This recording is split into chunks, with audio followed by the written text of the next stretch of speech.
बच्चों, फिर ये स्क्रीन विजिबल है आप लोगों को, व्हाइट बोर्ड? Yes sir. ठीक है ना? तो आज हमने लास्ट टर्न पे डिस्कस करा था इलेक्ट्रिक फील्ड इंटेंसिटी, और इलेक्ट्रिक फील्ड इंटेंसिटी के एक तो पॉइंट चार्ज की वजह से हम ऑलरेडी डिस्कस कर चुके थे, है ना? और उसके बाद हम लोगों ने चार्ज डिस्ट्रीब्यूशंस के दो केसेस देखे थे, एक लाइन चार्ज और एक सरफेस चार्ज, है ना? तो हम इलेक्ट्रिक फील्ड इंटेंसिटी हम लोग पढ़ चुके थे ड्यू टू पॉइंट चार्ज,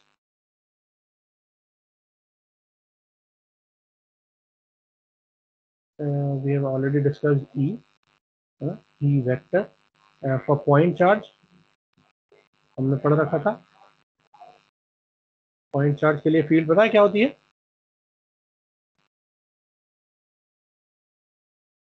कोई बताएगा मुझे? पॉइंट चार्ज के लिए फील्ड क्या होती है, उसका एक्सप्रेशन क्या होता है? सर कार्टेशियन प्लेन पे होती है। हाँ,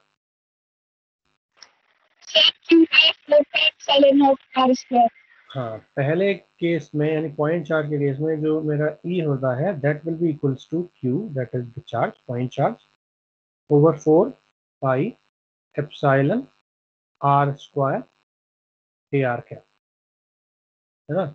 लाइन चार्ज के केस में, इनफाइनाइट लाइन चार्ज के केस में, we have E as line charge density rho L divided by 2 pi epsilon rho, the distance between line and a point, and the vector in the direction of line and point.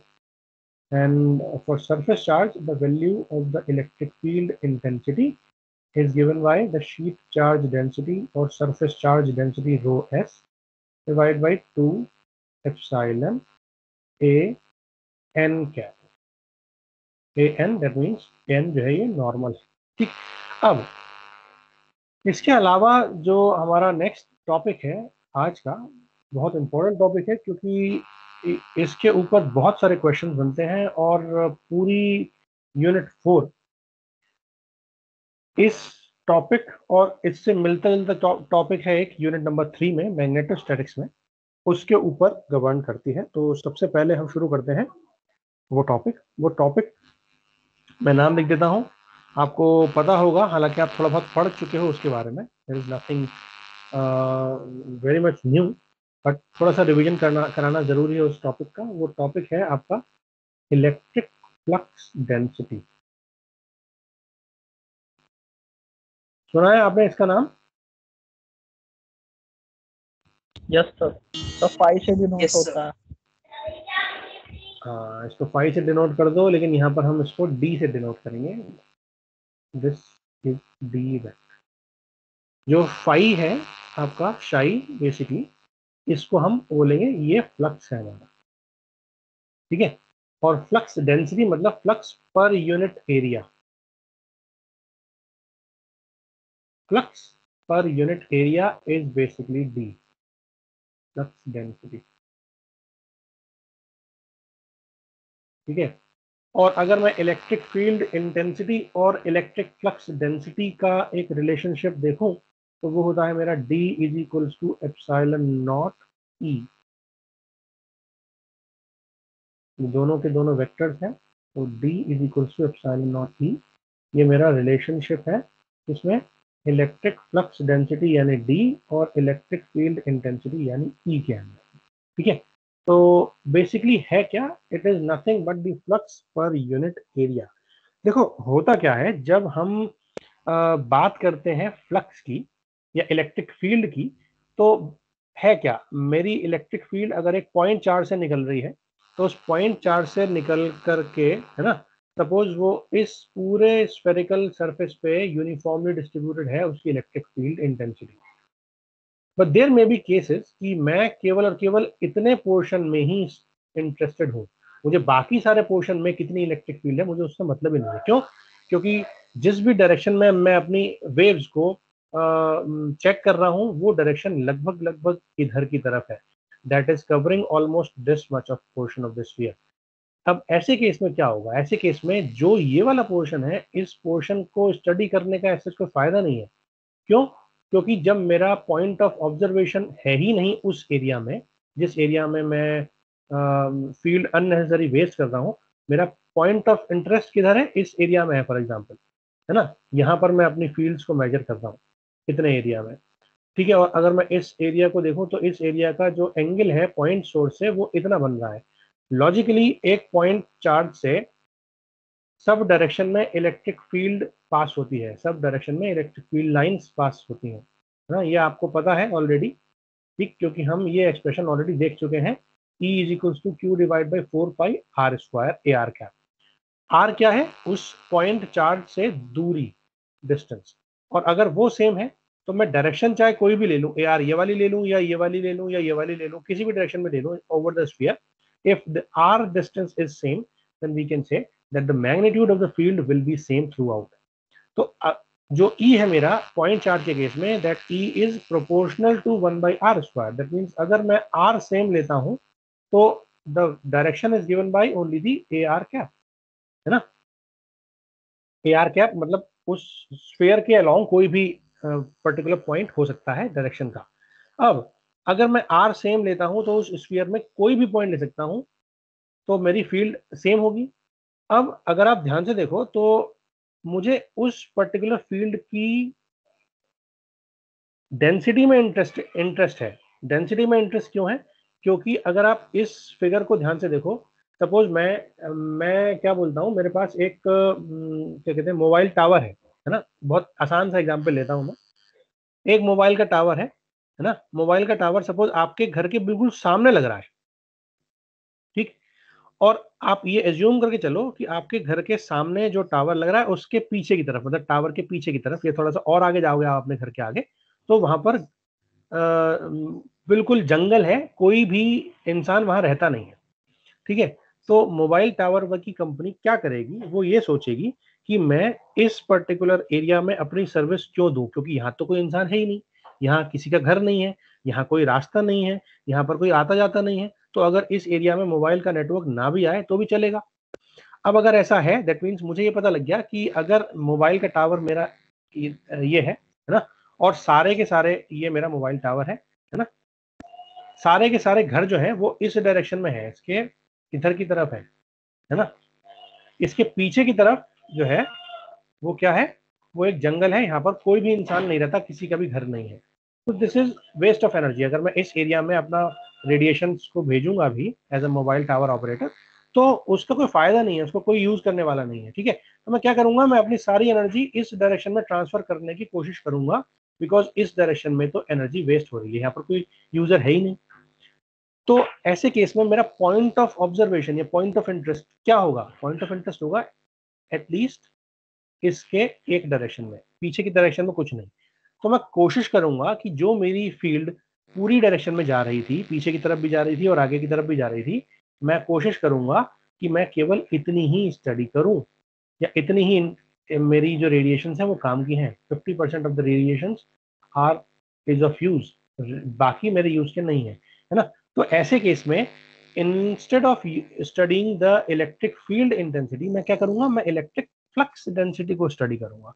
क्यों, क्योंकि जो field lines, ये जो field lines हैं, ये सारी field lines है ना, जो मैंने यहाँ पर दिखा रखी है, सारी फील्ड लाइंस है। फील्ड लाइंस अगर मैं देखूं तो ये फील्ड लाइंस बेसिकली क्या है, ये फ्लक्स है, ये फ्लक्स है, फील्ड लाइंस जो है ये फ्लक्स है, ठीक है, या फील्ड लाइंस बोल दो इनको। अब अगर मैं इसको देखूं तो इस फील्ड लाइंस को या इस फ्लक्स को ही मेरे को ऑब्जर्व करना है। तो इस एरिया में तो यूजलेस है, मैं केवल इस एरिया में यूज करूंगा 50%, तो उस 50% एरिया में यूज करने के लिए मैं क्या देखूंगा कि इसका 50% एरिया तो बेकार हो गया ना। तो 50% एरिया, इसका मतलब जो मेरी इलेक्ट्रिक फील्ड इंटेंसिटी है या फ्लक्स है, अगर मैं उसको पर यूनिट एरिया डिवाइड कर लूं, तो अगर मैं उस फ्लक्स को इधर से पास होने की बजाय सारा उधर पास करूं, तो ऑटोमेटिकली मैं अपनी फ्लक्स डेंसिटी को वहां पर बढ़ा दूंगा, ठीक है। फ्लक्स डेंसिटी लॉजिकली इस केस में सेम रहेगी, लेकिन अगर मैं देखूं कि बैक साइड में जो भी रेडिएशन हो रहे हैं, जो भी फ्लक्स पास हो रहा है, वो मेरे कोई काम का नहीं है, तो सारा का सारा फ्लक्स केवल फॉरवर्ड डायरेक्शन में जाए, पास हो, वही मेरे काम का है। इसीलिए मैं उसको बोल देता हूँ कि यहाँ पर मैं फ्लक्स पर यूनिट एरिया बात करूंगा, rather than to talk only about the flux. और इसी वजह से हम एक टॉपिक डिसाइड करते हैं या एक पैरामीटर डिसाइड करते हैं, and that is basically what, that is flux density. Electric field की बात कर रहे हैं हम, तो यहाँ पर हमने बात करी है इलेक्ट्रिक फ्लक्स डेंसिटी की। अगर हम मैग्नेटिक फील्ड की बात कर रहे होते तो हम बात करते हैं मैग्नेटिक फ्लक्स डेंसिटी की। ठीक है बच्चों, क्लियर है? अब आपको इसकी डेफिनेशन से क्लियर होना चाहिए, शाई जो है पर यूनिट एरिया वो मेरा क्या है, दैट इज डी। ठीक है, तो अगर मैं फ्लक्स की वैल्यू निकालूं तो फ्लक्स की वैल्यू क्या होगी, डी इंटू ए। डी क्या था मेरा, फ्लक्स डेंसिटी, है ना, और ए क्या था मेरा, A is the area, area of the surface of which I am calculating the flux. तो अगर मैं इसको over the surface differential surface area के फॉर्म में लिखूं तो I can write it as psi equals to D D S. ठीक है, और इसको मैं इंटीग्रेट कर दूंगा ओवर द सरफेस, तो मुझे क्या मिल जाएगा, मुझे मिल जाएगा फ्लक्स। ठीक है, डिफरेंशियल सरफेस लेता तो मैं यहाँ पर डी एस की जगह सीधे सीधे एस लेता, जो मैंने यहाँ लिखा है ना, मैं यहाँ पर सीधे सीधे ए लिख देता अगर मैं differential surface area differential flux नहीं ले रहा हूँ तो। ठीक है, अब अगर डिफरेंशियल फ्लक्स को मैं लिख रहा हूँ डी डॉट डी एस, तो मैं उसको इंटीग्रेट कर दूं क्योंकि मुझे अल्टीमेटली टोटल फ्लक्स निकालना है। तो ये बेसिकली मेरा इलेक्ट्रिक फ्लक्स आ गया, और इलेक्ट्रिक फ्लक्स को हम लिखते हैं इन टर्म्स ऑफ, अगर मुझे इलेक्ट्रिक फ्लक्स डेंसिटी पता है, मैं क्या करूं, इलेक्ट्रिक फ्लक्स डेंसिटी को ओवर द सरफेस इंटीग्रेट कर दूं, मुझे क्या मिल जाएगा, फ्लक्स पासिंग थ्रू मिल जाएगा। फॉर एग्जांपल, एक एग्जांपल से मैं आपको बताना चाहता हूं, पॉइंट चार्ज का एक एग्जांपल ले लेते हैं। ठीक है, और ये मेरा एक सरफेस है। ठीक है, आर डिस्टेंस पर आई एम कैलकुलेटिंग। ठीक है, तो अगर आप ध्यान से देखो इस पूरी सरफेस पर आर सेम है, तो इसका सरफेस एरिया कितना हो जाएगा, इसका डिफरेंशियल सरफेस एरिया होगा, जल्दी बताओ, R square sine theta D theta D phi. ठीक है, तो अगर उस पूरी सरफेस पर डी सेम है, क्योंकि हम बोलते हैं उस पूरी सरफेस पर डी सेम है, जो D is epsilon E, epsilon same है, ई भी सेम है इस पूरी सरफेस पर, तो ऑटोमेटिकली डी भी सेम होगा। अब अगर डी सेम है तो I can write it as the flux will be equal to what, the flux will be D into D S. D constant है ना, और मैं सरफेस इंटीग्रेशन कर दूं R square sine theta D theta D phi, और मैं theta की limit लगा दूंगा 0 से पाई बाई पाई, और फाई की लिमिट लगा दूंगा 0 से 2 पाई। मैं अगर इसको इंटीग्रेट कर दूंगा तो ये क्या आ जाएगा, this will be simply the sphere, area of the sphere, है ना, 4 पाई आर स्क्वायर, तो डी और 4 पाई आर स्क्वायर आ जाएगा। ठीक है, 4 pi R square, sorry 4 pi R square. ठीक है, क्योंकि यहाँ पर आर की वैल्यू कांस्टेंट है, कैपिटल आर मैंने ज्यूम कर लिया है। ठीक है, तो शाई इक्वल्स टू कितना आ गया ये, अगर मुझे यहाँ से डी निकालना हो तो डी कितना आ जाएगा, D is equals to psi divide by 4 pi R square, और अगर ये वेक्टर है तो ऑटोमेटिकली वेक्टर की डायरेक्शन में क्या होगी, उस डायरेक्शन में ही होगी, ए आर डायरेक्शन में होगी, या चाहो तो आप ए आर कैप ले लो। ठीक है, क्योंकि ए आर वैसा वाला वेक्टर हो जाएगा, ये जनरल वेक्टर है। और मैंने आपको रिलेशन डिराइव कराई थी, रिलेशन डिराइव कराई थी, डी अभी ऊपर लिखी थी, डिराइव नहीं कराई थी, D is equal to epsilon naught E. ठीक है, अगर ये फ्री स्पेस की बात करता हूँ तो मेरा ई कितना हो जाएगा, E can be written as D divide by epsilon naught. ठीक है, अगर मैं इसको डिवाइड कर दूं किससे, एप्सिलॉन नॉट से, तो यही मेरी क्या बन जाएगी, यही मेरी इलेक्ट्रिक फील्ड की इक्वेशन बन जाएगी, इलेक्ट्रिक फील्ड इंटेंसिटी की इक्वेशन बन जाएगी, दैट इज ये, हाँ, है ना, ये रिलेशन तो आप ऑलरेडी पढ़ चुके हो। तो जो आपने अभी डिराइव करा वो क्या डिराइव करा, वो डिराइव करा आपने psi divide by 4 pi R square, that is D. तो D is equal to basically what, D is what, D is psi divide by 4 pi R square. ठीक है, आर स्क्वायर ए आर, और ये जो शाई है ये है क्या, ये है फ्लक्स, और फ्लक्स किस रीजन से है, flux is due to the charge only. ठीक है, तो शाई को हम क्या बोल सकते हैं, the flux is nothing but the charge, it is equal to charge. तो this is basically Q divide by 4 pi R square A R cap. इसको हम इलेक्ट्रिक फ्लक्स डेंसिटी का एक्सप्रेशन लिख सकते हैं। बच्चों क्लियर हो गया या नहीं, जल्दी से बताओ। Yes sir.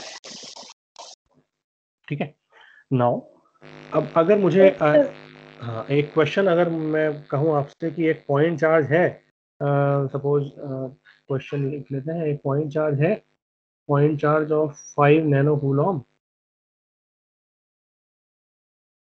5 नैनो कूलॉम, ठीक है, लोकेटेड एट 0,0,0 फॉर एग्जाम्पल, ठीक है, यहाँ रखा है और आपको फील्ड निकालनी है।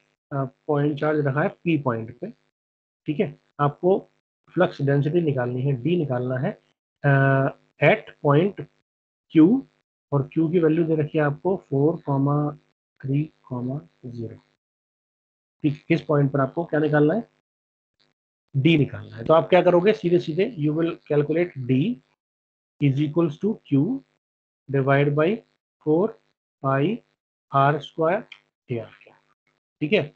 अब आपका Q कितना है, 5 इंटू 10 पावर -9, ठीक है बच्चों, divide by 4 into 3.14 into r square, r यानी the distance between these two, ये कितनी है, 0 - 4 स्क्वायर यानी 4 स्क्वायर 16, 0 - 3 स्क्वायर यानी 9, 9 + 16 25, और 0 25 स्क्वायर, 25 का अंडर रूट, दैट मीन्स 5, तो r will be 5, r square will be 5 square, ठीक है। और AR कैप होगा पॉइंट चार्ज से उस पर्टिकुलर पॉइंट जहां पर फील्ड कैलकुलेट करनी है वहां तक का वेक्टर, यानी दिस माइनस दिस, तो ये हो जाएगा 4AX cap plus 3AY cap divide by 5,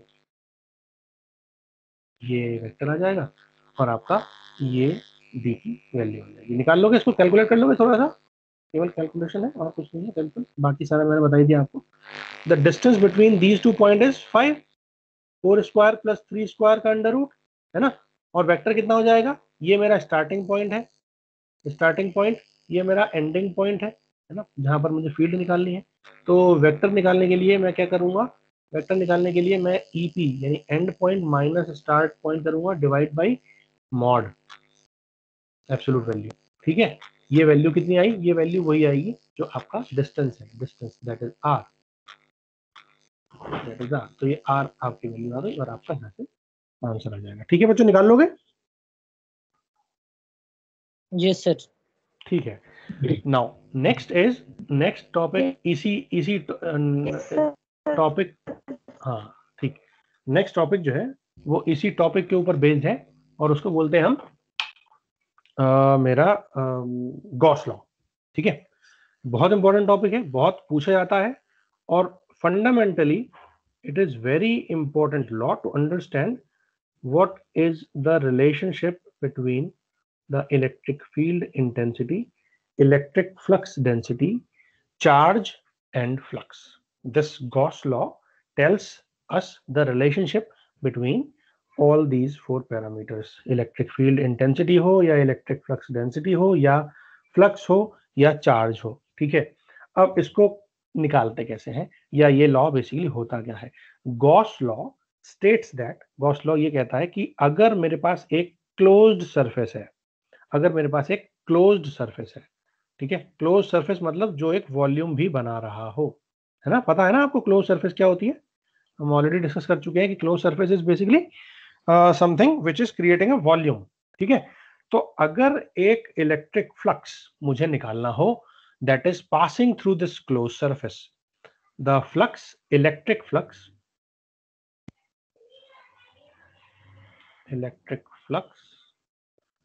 passing through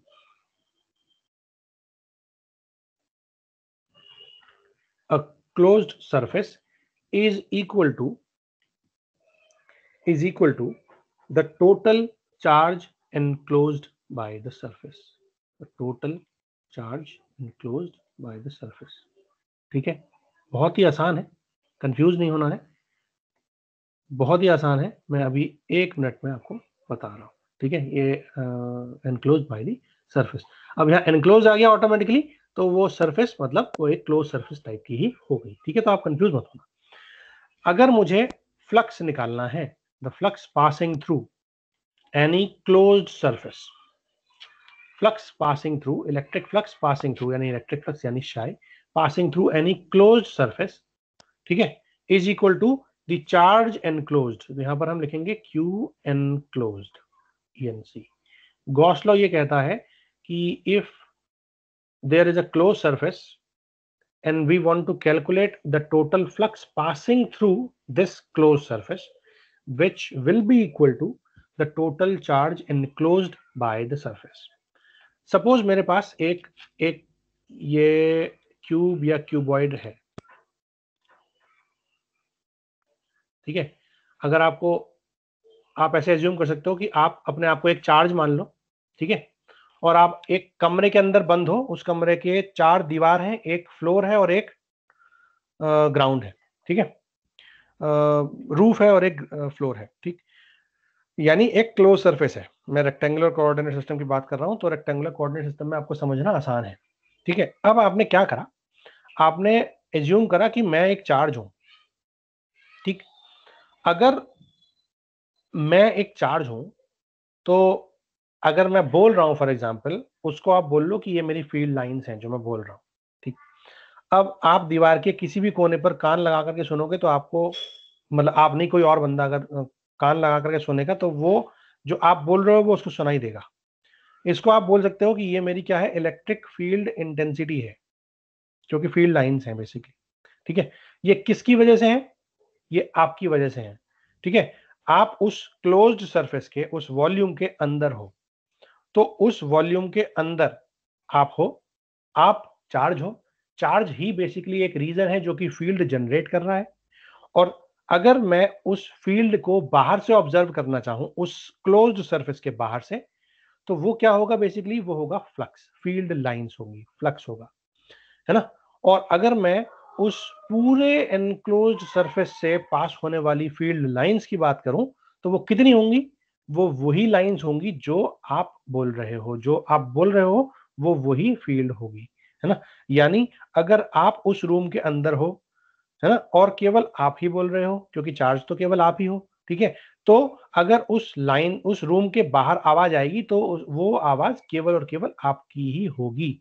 लेकिन अगर मैं आपसे बोलूं कि आपके साथ आपका ब्रदर या सिस्टर भी उस रूम के अंदर अवेलेबल है, ठीक है, वो भी एक इंडिविजुअली चार्ज है, तो ऐसे केस में हम क्या बोल सकते हैं, the total field passing through this particular close surface, यानी एक पर्टिकुलर रूम की चारों वॉल्स और रूफ और फ्लोर से निकल करके जो भी फील्ड या जो भी आवाज निकल रही होगी, वो क्या होगी, वो कॉम्बिनेशन होगी आपकी आवाज का प्लस आपके ब्रदर या सिस्टर की आवाज का। यानी अगर रूम के अंदर एक चार्ज है तो टोटल चार्ज एनक्लोज्ड कितना होगा, वो होगा केवल 1 सिंगल चार्ज। अगर रूम के अंदर एक या एक से ज्यादा चार्जेस हैं तो वो टोटल चार्ज एनक्लोज के अंदर आएंगे। लेकिन अगर सपोज उस रूम के बाहर मम्मी आपकी किचन में खाना बना रही हैं फॉर एग्जांपल, वो आपको आवाज देती हैं, तो रूम के अंदर आवाज आएगी आपके, लेकिन मुझे क्या निकालना है, मुझे निकालना है इस रूम से पास होने वाला फ्लक्स। और इस रूम से पास होने वाला फ्लक्स मतलब जो इस रूम से जाएगा बाहर की तरफ, ठीक है, ये सारा बाहर की तरफ जा रहा है, हर वॉल से, फ्लोर से, ग्राउंड से, रूफ से, सब तरफ से बाहर की तरफ जा रहा है, ठीक है। तो मुझे निकालना है ये द फ्लक्स पासिंग थ्रू, ठीक है।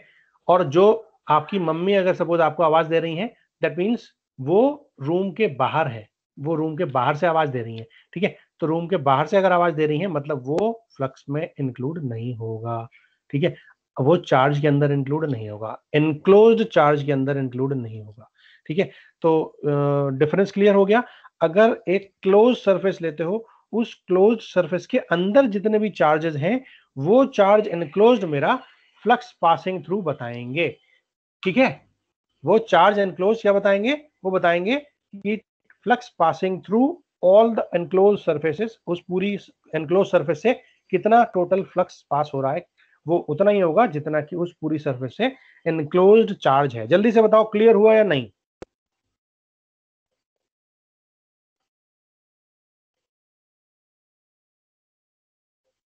बच्चों आवाज आ रही है ना आप लोगों को, जल्दी से बताओ कि ये कॉन्सेप्ट क्लियर हुआ या नहीं।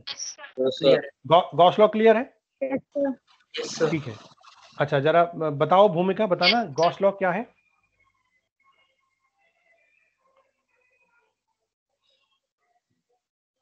भूमिका जल्दी से बताओ गॉस लॉ क्या है, अभी मैंने जो बताया।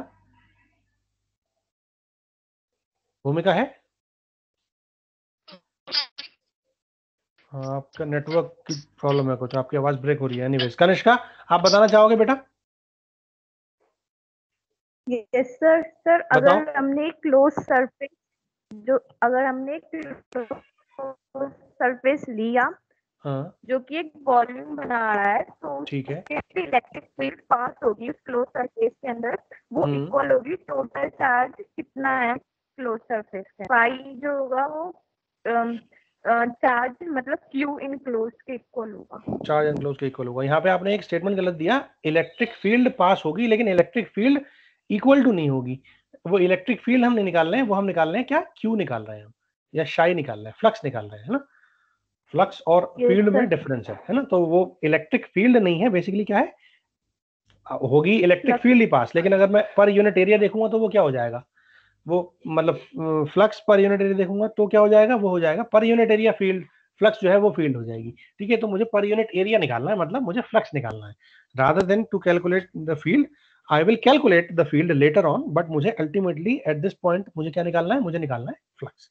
नाउ अब फ्लक्स निकालना है ना। और फ्लक्स किसके बराबर है, वो उस पूरी इनक्लोज्ड सरफेस के अंदर जितने भी चार्जेस प्रेजेंट हैं उन चार्ज के बराबर है। अब अगर मैं आपको एक एग्जांपल दूं कि ये मेरा एक वॉल्यूम है, ये मेरा एक वॉल्यूम है, सपोज कुछ अलग ही टाइप का, ठीक है, ये मेरा एक वॉल्यूम है, ठीक, कुछ अलग शेप है, रैंडम डिजाइन का एक पत्थर है, ठीक है।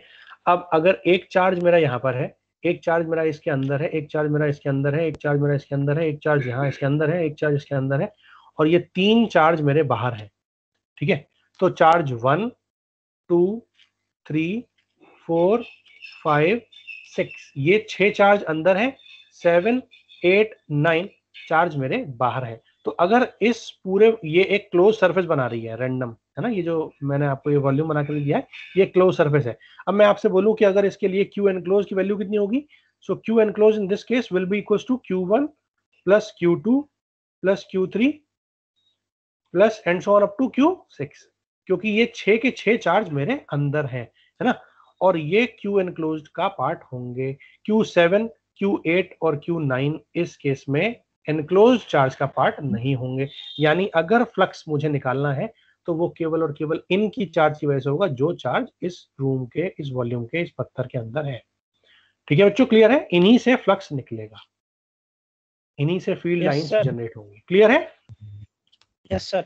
ठीक है, अब मैं इसको एक और डेफिनेशन की फॉर्म में लिखना चाहता हूं। अभी मैंने थोड़ी देर पहले आपको बताया शाई इक्वल्स टू, मैंने क्या लिखा था, शाई इक्वल्स टू लिखा था D इंटू DS, लिखा था ना ओवर द सरफेस। शाई इक्वल्स टू क्या था, D इंटू DS था या नहीं? Flux per unit area, area को मैं D से मल्टीप्लाई कर दे रहा हूँ, फ्लक्स डेंसिटी से मल्टीप्लाई कर दे रहा हूँ, तो क्या आ जाएगा, फ्लक्स आ जाएगा, सिंपल, है ना। अब मुझे एक ये जो गॉस लॉ डिराइव करना है, ये डिराइव करना है क्लोज्ड सरफेस के लिए, तो मैंने इसको क्या कर दिया, ये क्लोज्ड सरफेस मान लिया, मतलब इंटीग्रेशन को मैंने एनसर्कल कर दिया, क्लोज्ड इंटीग्रेशन है ये, क्लोज्ड इंटीग्रेशन, यस सर।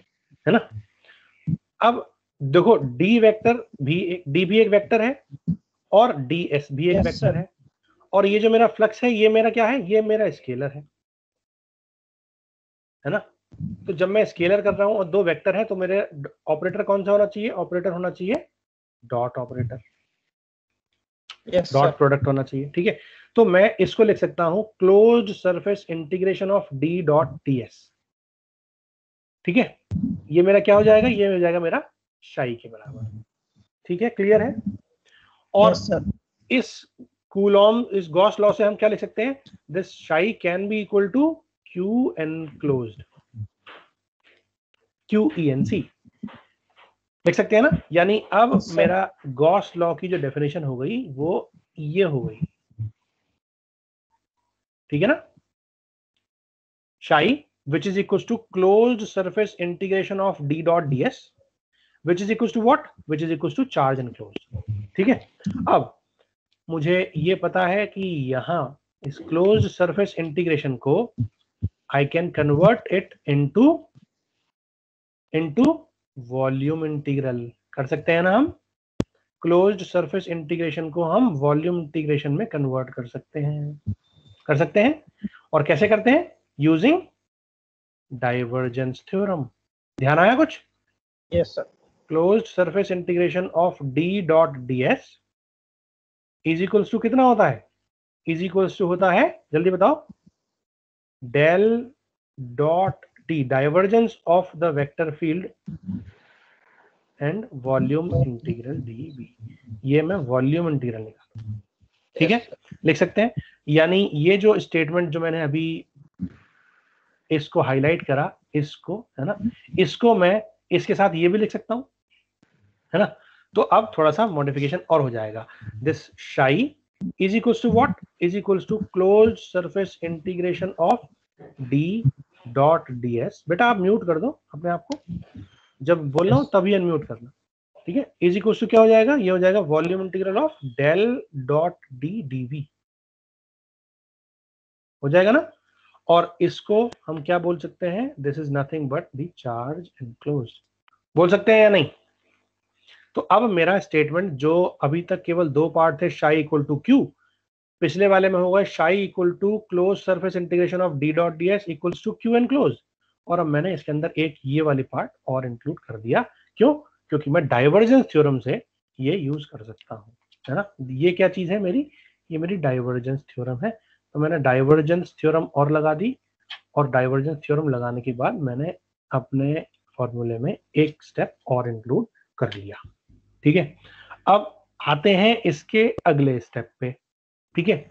मुझे पता है क्यू एनक्लोज्ड क्या हो सकता है। अगर वो एक चार्ज है तो चार्ज हो सकता है, पॉइंट चार्ज के केस में क्यू हो सकता है ना। अगर पॉइंट चार्ज हो तो वो क्यू हो सकता है। अगर वो लाइन चार्ज हो तो क्या लिख सकते हैं हम? लाइन चार्ज इंटीग्रल हो सकता है।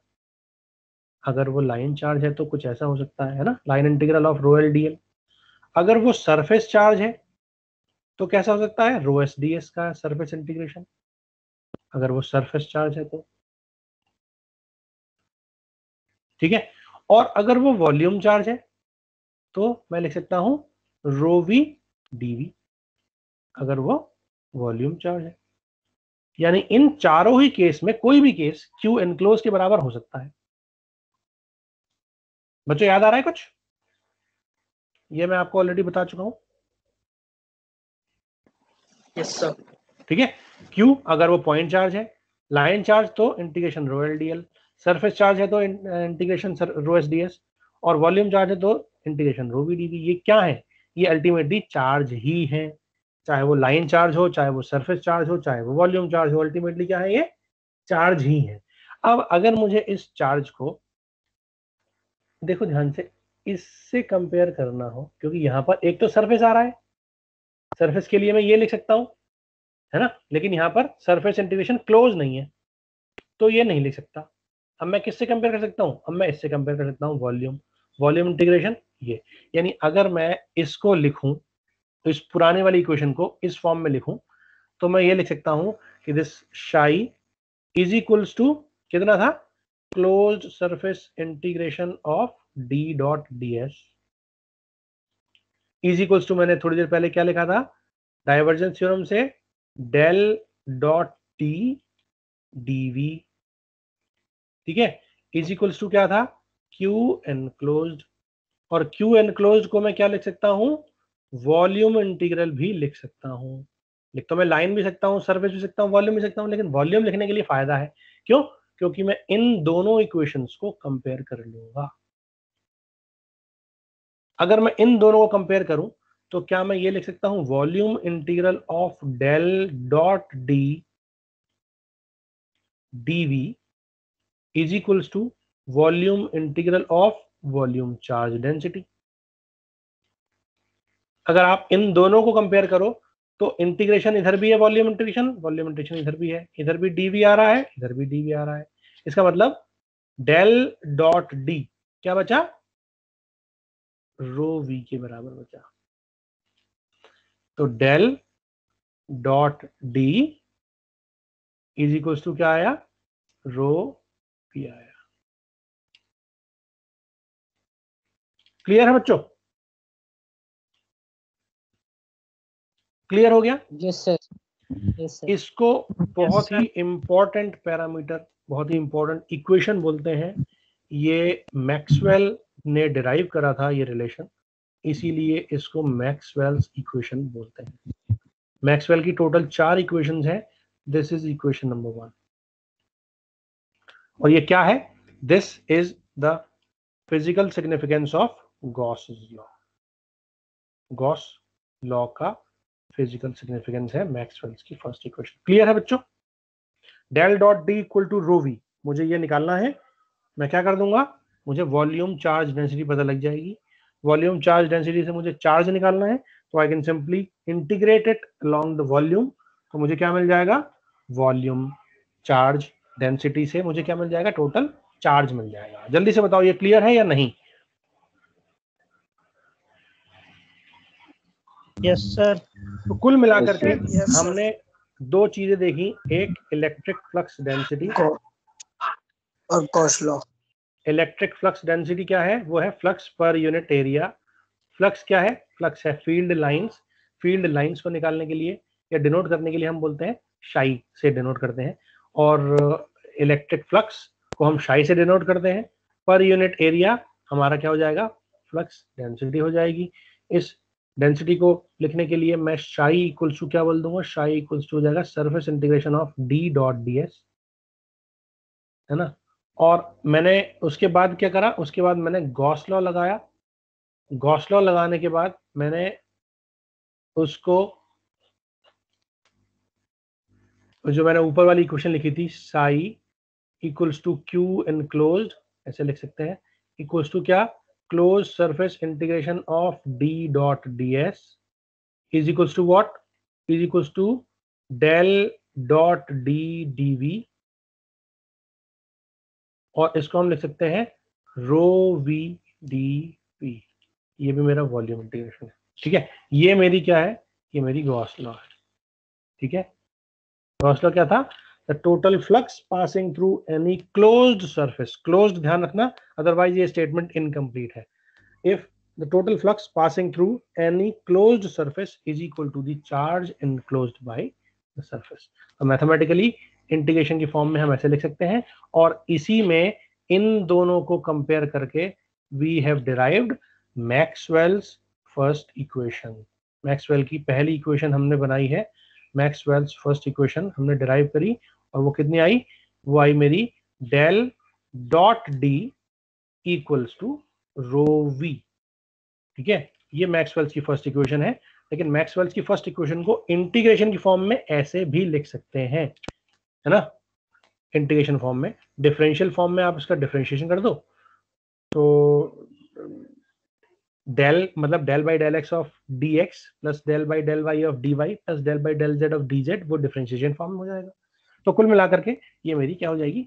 मैक्सवेल्स की फर्स्ट इक्वेशन हो जाएगी, ठीक है बच्चों। क्लियर हो गया? सबसे पहले electric flux density that is equal to the flux per unit area, वहीं से हमने फ्लक्स की डेफिनेशन को लिखा। फ्लक्स क्या हो जाएगा मेरा? इलेक्ट्रिक फ्लक्स डेंसिटी का सरफेस इंटीग्रेशन। अब अगर मैं इलेक्ट्रिक फ्लक्स डेंसिटी का सरफेस इंटीग्रेशन निकालूं अलोंग द क्लोज्ड सरफेस, तो मुझे क्या मिल जाएगा? मुझे मिल जाएगा फ्लक्स, और वो क्या होगा? वो उस एनक्लोज्ड सरफेस के अंदर कितना चार्ज है वो पता लग जाएगा मुझे। क्यू एनक्लोज मुझे मिल जाएगा, और क्यू एनक्लोज निकाल लिया मैंने, और उस क्लोज सरफेस इंटीग्रेशन को मैंने क्या लिखा? वॉल्यूम इंटीग्रल में कन्वर्ट कर लिया यूजिंग डाइवर्जेंस थ्योरम, और उसको मैंने सिंपल क्यू एनक्लोज से कंपेयर करा। क्यू एनक्लोज कितना था मेरा? क्यू एनक्लोज को हम लिख सकते हैं रो वी डी वी, तो मेरा del dot D equals to rho V आ गया। ये मैक्सवेल ने डिराइव करी थी, तो इसीलिए हम इसको मैक्सवेल्स की फर्स्ट इक्वेशन भी बोलते हैं। क्लियर है या नहीं? कोई भी डाउट हो जल्दी से बताओ, फिर हम आगे चलते हैं। Yes sir. क्लियर है सभी लोगों को? आर्यन क्लियर है? सर। Yes, sir. सुधीर, विनय, यस सर क्लियर। हर्षित, सब क्लियर है ना? सर। Yes sir. ठीक है, अब हम चलते हैं एप्लीकेशंस ऑफ गॉस लॉ। हालांकि हम इसको नेक्स्ट टर्न पे डिस्कस करेंगे, क्योंकि अभी हो नहीं पाएगा, 3 4 5 मिनट ही रह गए। Applications of Gauss law, Gauss law के क्या एप्लीकेशंस हैं ये हमें देखते हैं, ठीक है। तो गॉस लॉ की एप्लीकेशन जो है वो बेसिकली इलेक्ट्रिक फील्ड को डिराइव करने के ही हैं। हम गॉस लॉ के एप्लीकेशन से डी या ई को डिराइव कर सकते हैं अलग अलग केसेस के लिए। ठीक है। और अलग अलग केसेस में पॉइंट चार्ज भी आता है, इनफाइनाइट लाइन चार्ज भी आता है,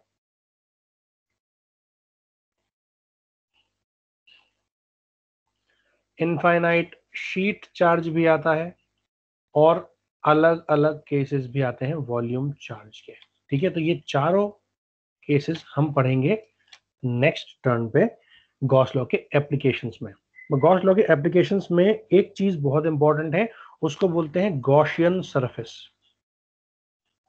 तो इसके बारे में मैं आपको अभी बता देता हूं, और फिर नेक्स्ट टर्न पे हम लोग पढ़ेंगे गॉस लॉ के एप्लीकेशंस इन चारों केसेस के लिए।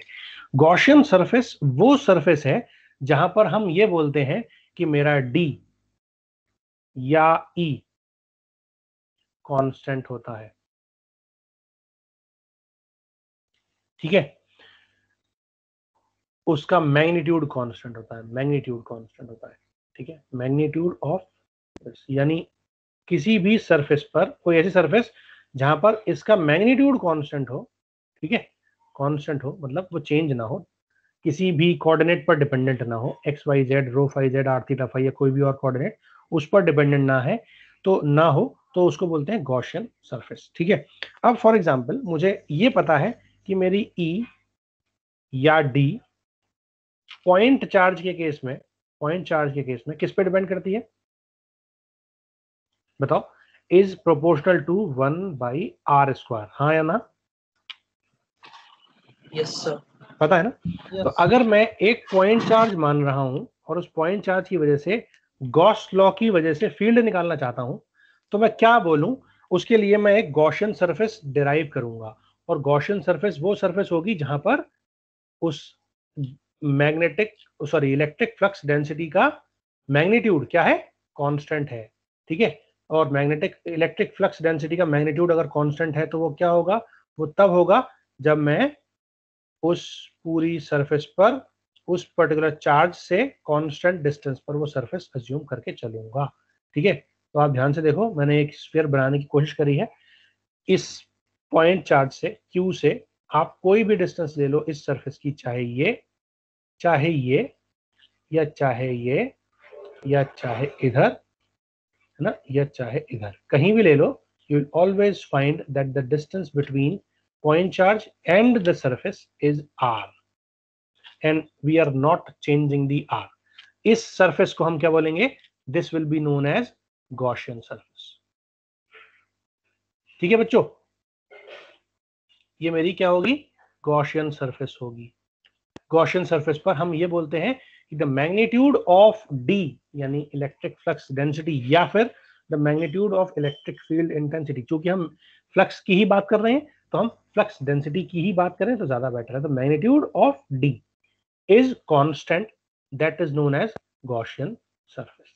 ठीक है बच्चों, तो गॉसियन सरफेस हम अलग अलग केसेस के लिए बनाएंगे।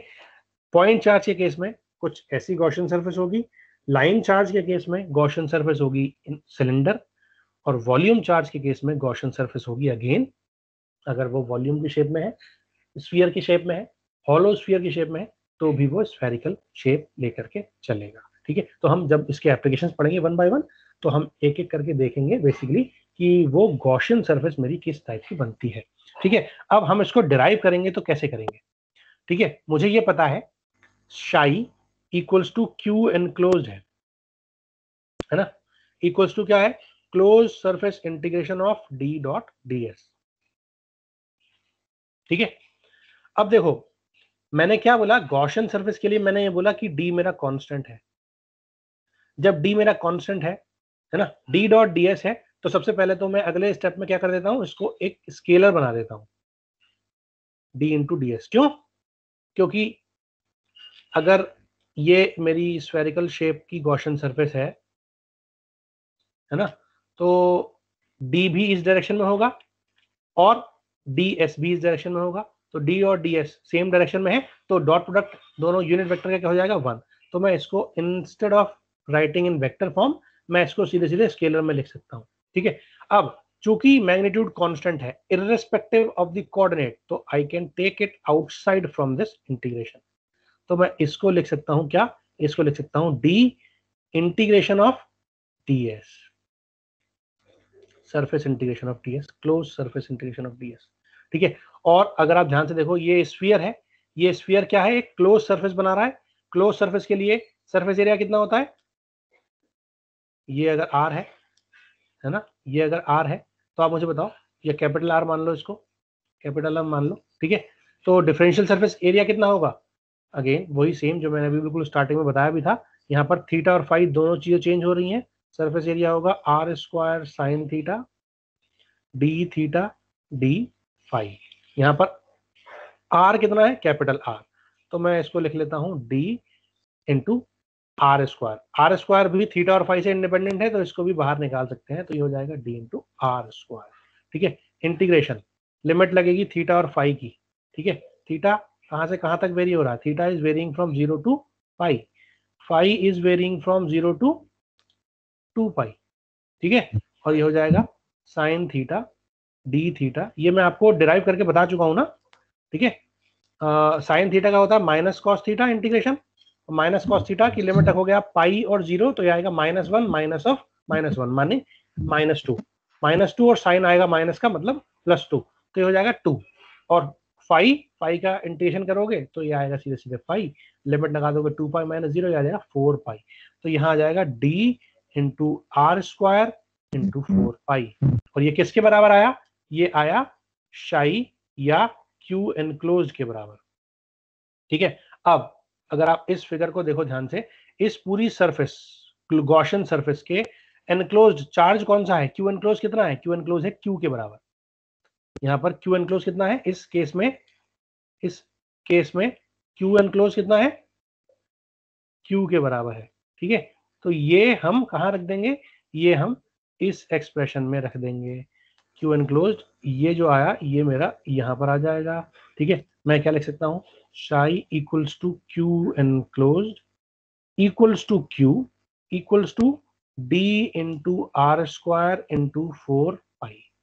ठीक है, अब अगर मैं केवल और केवल राइट साइड की दो टर्म्स देखूं, क्योंकि ये दोनों तो मैथमेटिकल टर्म्स थी गॉस लॉ के लिए, लेकिन एक्चुअल में इस पर्टिकुलर प्रैक्टिकल में मेरी ये दोनों टर्म्स काम क्या आ रही हैं, दोनों साइड्स। ठीक है, तो मैं लिख सकता हूं Q is equals to D into 4 pi R square.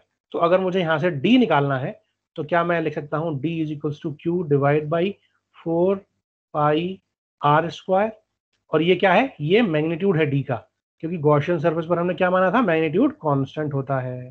ठीक है, तो ये आ गया मेरा t। और अगर मैं इसको एक वेक्टर की फॉर्म में लिखना चाहूं तो मुझे पता है ये जो गॉसियन सरफेस है उसका सरफेस का वेक्टर आएगा। सरफेस का वेक्टर कितना होता है, हमेशा उस सरफेस के नॉर्मल, यानी जो वेक्टर आ जाएगा वो कितना आ जाएगा, that will be q divide by 4 pi R square A R cap. ठीक है, तो यहां से हम उस पर्टिकुलर पॉइंट चार्ज के लिए गॉस लॉ के एप्लीकेशन से इलेक्ट्रिक फ्लक्स डेंसिटी निकाल सकते हैं। अगला रिलेशन होता है d is equals to epsilon naught times e। तो अगर मुझे e निकालना हो तो मैं क्या करूं, मैं एप्सिलॉन नॉट की मल्टीप्लाई एप्सिलॉन नॉट से डिवाइड कर दूं। अगर मुझे e निकालना है तो e निकालने के लिए क्या लिख सकता हूं मैं, d divide by epsilon not कर सकता हूं, है ना। तो मैंने d से डिवाइड कर दिया, तो e मेरा कितना आ जाएगा, e will be available as q divide by 4 pi epsilon naught R square A R cap. और आप ध्यान से देखो तो जो मैंने सबसे पहले इलेक्ट्रिक फील्ड इंटेंसिटी का एक्सप्रेशन डिराइव करा था पॉइंट चार्ज के केस में, वो यही था। Yes sir. ठीक है, तो this is the application of Gauss law, application of Gauss law. ठीक है, और ये फर्स्ट एप्लीकेशन है पॉइंट चार्ज के लिए, field due to point charge.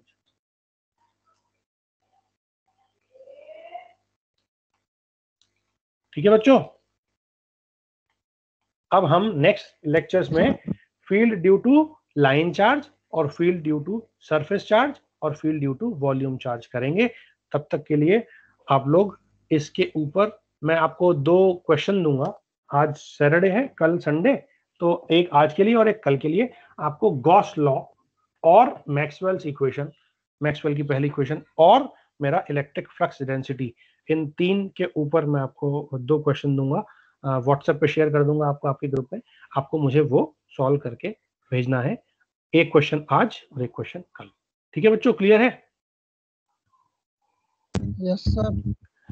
तो सेशन फिर हम खत्म करते हैं।